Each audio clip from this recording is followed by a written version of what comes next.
I'll never forget the sentence that changed everything. I wasn't supposed to hear it. I had been walking toward the kitchen, my hands full of groceries, when I froze mid-step. She said she doesn't love you anymore. I heard my best friend whisper to my wife. Time slowed. My grip on the grocery bag tightened until my knuckles ached. I didn't move. I didn't speak. I didn't want to acknowledge it, yet my mind could do nothing but replay the words over and over. The night had started like any other. Dinner at home, casual conversation, laughter over a shared joke. She was radiant, smiling, warm, affectionate, and I had believed it. Believed in us. Believed in the life we had built together. But that single sentence, delivered in the quiet secrecy of someone else's voice, shattered every illusion I had. For days, I questioned myself first. Maybe I had misheard. Maybe it was a terrible joke. Maybe I was imagining tension where none existed. But subtle things started to surface, pieces I hadn't noticed before. Missed calls at odd hours. Her phone always on silent, face down. Glances that darted away too quickly when I entered the room. Hushed laughter over text messages she hid from me. I tried to reason with myself. Maybe I'm just paranoid. Maybe I'm reading too much into this. But deep down, the pit in my stomach refused to lie. Something was wrong. Something I didn't want to see, but could no longer ignore. A week later, I noticed her late-night walks. She claimed they were for air, for clearing her head, but the smell of perfume clung too strongly. The way she avoided eye contact, the faint nervous energy in her gestures, it all screamed that I wasn't part of whatever she was hiding.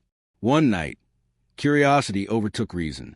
She had left her laptop on the coffee table, screensaver blinking, notifications popping up. My heart raced. I told myself I shouldn't look, but the compulsion was unbearable. And there it was, messages that didn't belong to me, laughter shared in private, confessions meant for someone else's eyes only.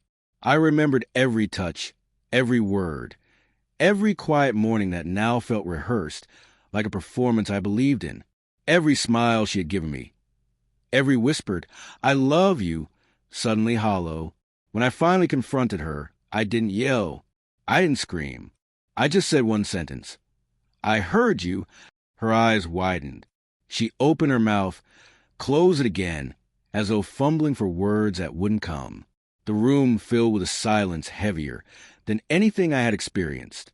She tried to explain, guilt spilling out in uneven, broken sentences, but the truth had already taken root. Trust, once broken, cannot be unbroken with apologies alone. "I didn't mean," she started, tears in her eyes. "I don't want to hear it." I interrupted softly, though my voice quivered. "I don't want to hear lies disguised as explanations." The next days were unbearable. We lived under the same roof, but it wasn't home. The small gestures I had loved, the way she brewed my coffee, left notes on the fridge, laughed at my jokes, stung like knives now. Every memory became a reminder of deception, of intimacy shared elsewhere, of the betrayal I had uncovered by accident. I tried to reconcile the woman I loved with the woman who had whispered she didn't love me anymore. I wanted to understand, to forgive, to believe, but the heart doesn't obey logic. Love isn't enough when trust is broken. Finally, I made a decision. Not out of anger, though anger simmered beneath the surface. Not out of cruelty, though the silence I left her with was deafening. Out of self-respect. Out of survival. I packed a bag quietly, leaving behind a note on the kitchen counter. "I loved you. I still do, but love without trust is pain. I cannot stay." I walked out into the cold morning air, the sunrise soft and indifferent, brushing the world in light she would no longer touch with me. Each step away was heavy, but necessary. Each breath carried a mix of grief, loss, and the first hint of freedom. I don't hate her. I don't even resent her fully. I mourn what we had, yes, but I also acknowledge the lesson. Betrayal teaches in ways love cannot. The value of self-respect, the necessity of boundaries, the truth that walking away sometimes is the bravest act of love one can offer themselves.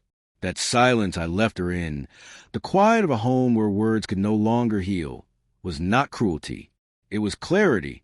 It was survival. And as I drove away, The weight in my chest slowly lifted, replaced with something new, a fragile, tentative sense that I could rebuild, that I could trust myself again, that someday love would return to me untainted.